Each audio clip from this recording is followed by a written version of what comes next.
think today fall told summer to go take a hike. All the clouds and rain are coming in.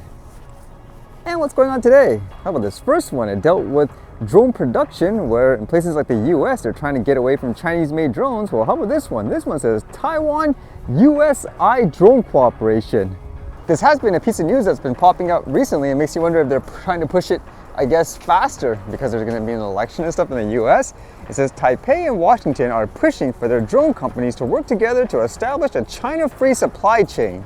A delegation of high-level executives and US government officials were yesterday to arrive in Taipei to discuss with their Taiwanese counterparts collaboration on drone technology procurement and development. The report said the executives represent 26 US manufacturers of drone and counter-drone systems, while the officials are from the US Department of Commerce and the US Department of Defense's Defense Innovation Unit, along with Deb Shenoy, Principal Director of Microelectronics in the Office of the Undersecretary of Defense for Research and Engineering, it said.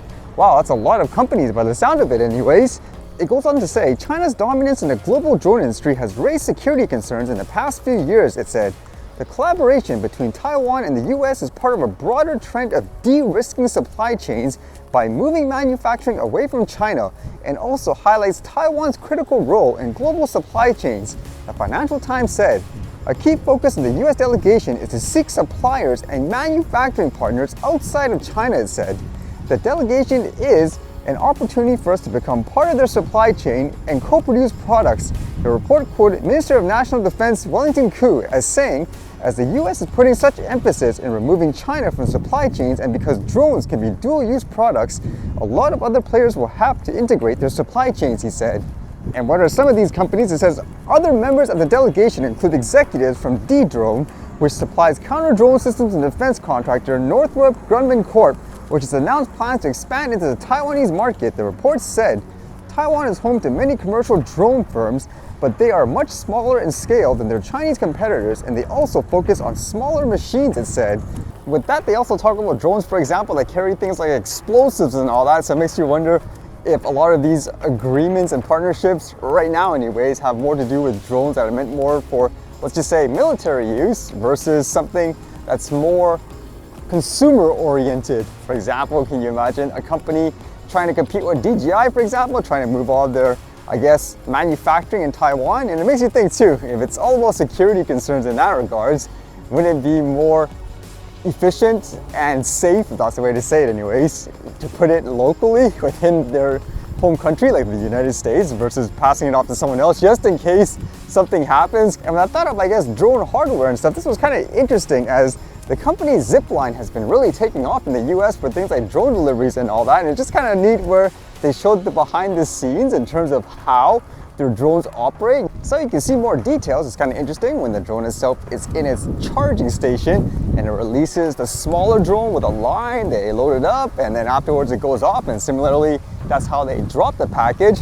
They even made some comments in the video saying, oh, it probably looks, for example, really interesting today, but eventually, from what they see, this will become so normal, people will think it's just a regular, boring drone delivery. I mean, that's probably true. It makes me wonder too, with this style of drone drop-off, I'm just wondering in terms of things like weather still, is this only feasible in really ideal situations? Like today, actually, it's kind of windy and it's raining a bit. I'm assuming it'll be able to withstand that, but can you imagine other places around the world where it starts snowing, for example? And the fact that there's an opening and the snow would potentially go inside or get stuck on the drone itself. It makes me wonder if they actually have all these things in place to make sure that doesn't happen in terms of the different types of weather. Or hail. Can you imagine golf ball size hail? This happens a lot in some places too. But either way, this stuff will soon be normalized, no doubt. And then this piece of news was going around a lot today. It dealt with the platform Twitch, which a lot of people use to stream live video. And as you know, a lot of platforms, they have policies and procedures where if you break them, then they could, for example, ban you. But this was kind of interesting, where apparently there was this convention of sorts, that's what it seems like anyways, for live streamers. And there was a person who was interviewing another individual who was talking about things like pronouns and all that. And I guess this person here kept, I guess, mislabeling what the person said they wanted to be identified as per se, and because of that, he was banned apparently from the platform. I was like, Wow, is that actually possible nowadays? So you can see the interaction here at first. Have a great day, man. Or sir, or ma'am. Sorry. Oh my god, I'm so sorry. Yes. I'm sorry. You should be sorry because I told you my pronouns. I'm sorry. And, I'm sorry. You can't blame that on him. Oh, I think I can. Listen. You had something to do with it. I had nothing to do with it, bro. You're calling me bro again now. I know. Right? I call everyone so bro. You're misgendering me. I call everyone bro. Now in general, I'm not too aware in terms of these two people's contents and all that, so I don't know if they purposely do this, for example, for controversy, I don't know. But in general, I'm just thinking of that again, is that actually a bannable offense nowadays?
All right, see you guys later.